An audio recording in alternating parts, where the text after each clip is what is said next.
So we are going to start out with templates when we do this estimating. And so we will have a master scope template.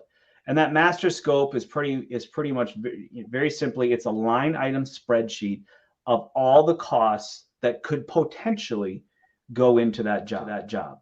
Not that will go into that job, but that will potentially go into that job. And you can also have a master scope for, say, kitchens or additions or basement finishes if you do basements in your area, or porches or decks, whatever the job. So we can have several templates for this.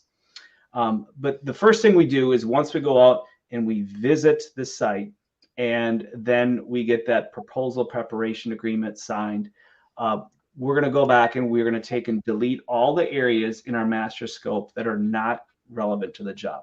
So all the things that just do not apply to this particular job. Now, if you're building a home, there's going to be very few, because essentially you have to follow the same process. You'll have the same costs. It's just a matter of the finish level and the size, which will ultimately determine the final estimate. But however, if you're remodeling, that's going to change quite a bit based on the type of remodeling you're doing and where it is in the home. So the preliminary estimate is based on the finish level of the project. So we have a good, better, best. And you and I talked about this before this. When we go buy a car, the car manufacturers, they sell us cars, or they produce automobiles based on a trim level. So we have our base trim level, we have our mid trim level, then we have our premium or our luxury trim level. We will do the same thing here. So this is what's important. Part of the background before you meet with the client is you have to determine what are the things that will go into your trim, your finish level that would fall into the good category. What are the things that will fall into the better category, and what are the things that fall into the best category? So Dana, if you're going to remodel your home, and I know you have remodeled it, and if the prospective builder you're working with said to you, Diana, we have 3 trim levels that we can finish out this project at. Here's trim level number 1, 2, and 3, and gave you examples of what that would look like. What do you how do you think that would feel as far as your decision-making process? It will feel that they give me options, and they're professionals, and I can choose. So from my recent experience, actually, they estimate with an offer was with plus 30% to include there everything that can be lost during the session, and they offered me a price with extra 30% to make sure, and if I agree with that price, then we can move forward. So I'm curious, what do you think about this approach? Yeah, that's interesting. So it sounds to me, sometimes we call that a cost plus approach. So we Yeah, take the cost and then we add our fee to it essentially.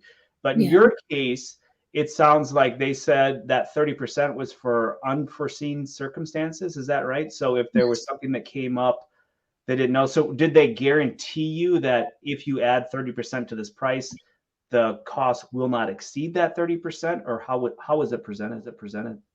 It was presented that the final cost will be less with at least 20, 25 to 30%. Oh, so it was a not to exceed amount. Yes, not to exceed.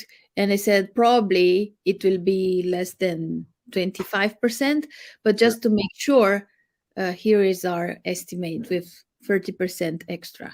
So it was like a buffer for contingencies, Yeah.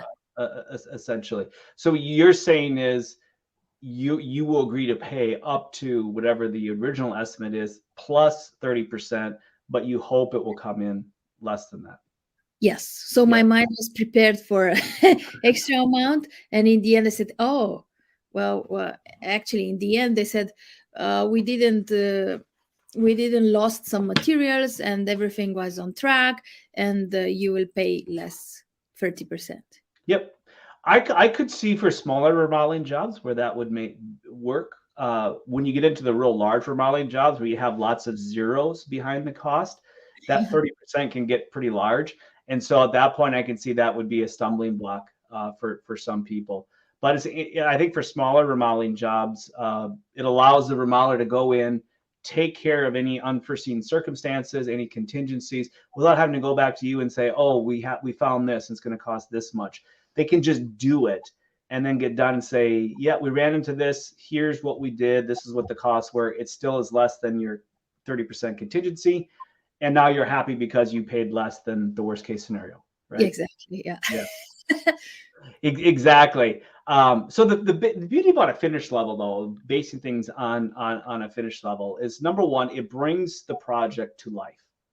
Yeah. So whether you're in a showroom and you're looking at vignettes, so you have a kitchen, say, with different finish levels, or you have a great room, you want to definitely put these items together on a Pinterest board if you're going to go electronic, or you can do it on just a regular board where you could say, this is the different finish levels, give examples via photos or actual samples.